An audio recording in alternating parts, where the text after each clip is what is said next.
एक गांव में एक बहुत ही गरीब व्यक्ति, बड़ा ही निर्धन था, लेकिन वह ईमानदार था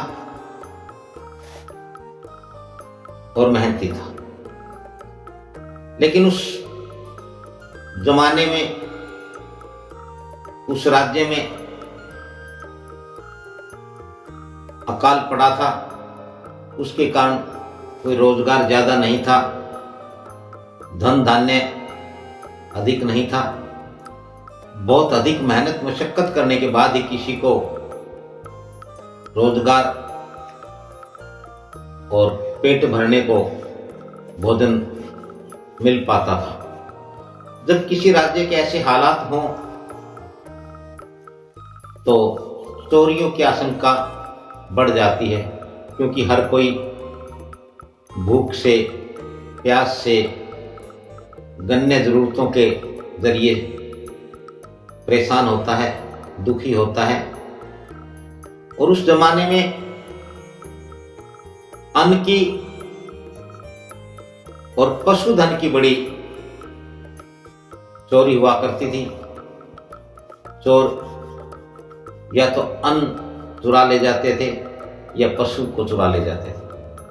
और वो जो गरीब ईमानदार व्यक्ति था, उसके पास कोई ज्यादा धन नहीं था।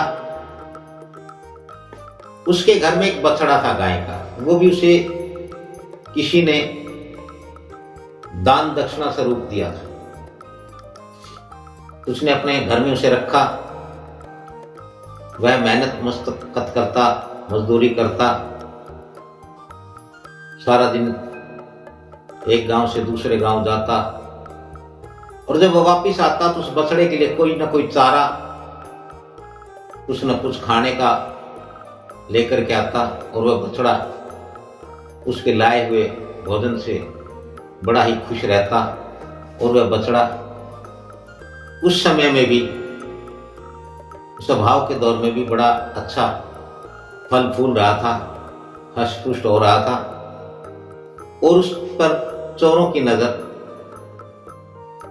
लग गई थी। चोर मौके की तलाश में रहते थे और अक्सर चोरियां रात के समय ही होती थी।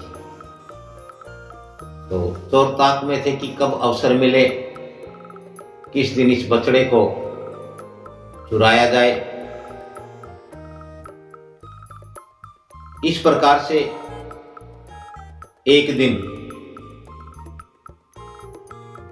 उस चोर ने सोचा कि आज रात्रि में मैं इस बछड़े को चुरा लेता हूं।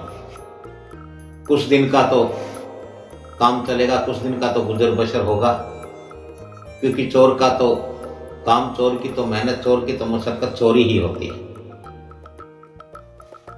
उधर से उसी राज्य के बाहर निर्जन स्थान पर एक ब्रह्म राक्षस रहता था, और उसका भोजन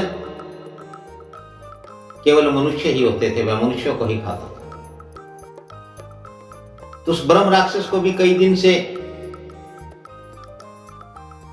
कोई खाने को नहीं मिला, तो वह भी उस रात्रि में भूख से व्याकुल और परेशान होकर के वहीं उस गरीब मेहनती आदमी के घर आ गया।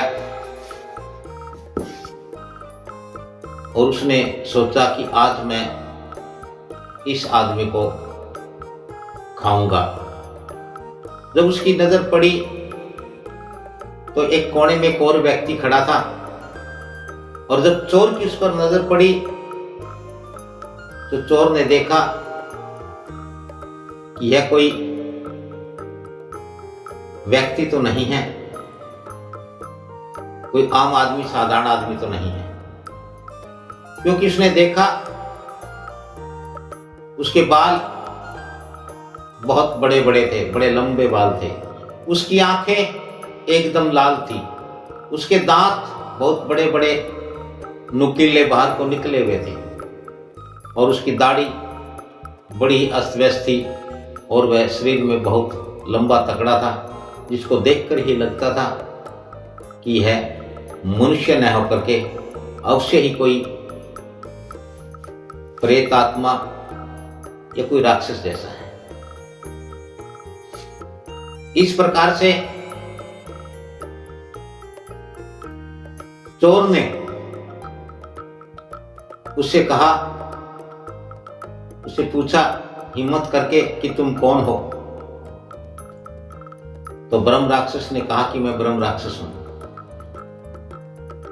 मैं आज यहां भोजन की तलाश में आया हूं, क्योंकि जहां मैं रहता हूं उस स्थान पर अब लोगों ने जाना छोड़ दिया है और मुझे कई दिन हो जाते हैं, मुझे कुछ खाने को नहीं मिलता, तो मैं आज इधर ही चला आया।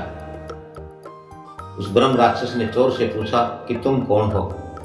अब चोर ने सोचा कि प्रेत आत्मा है, ब्रह्म राक्षस है, झूठ बोलने से तो काम नहीं चलेगा, और झूठ बोलूंगा तो भी ये जानता ही होगा। तो चोर ने कहा कि मैं तो चोर हूं और मैं तो इसका बछड़ा चुराने आया हूं।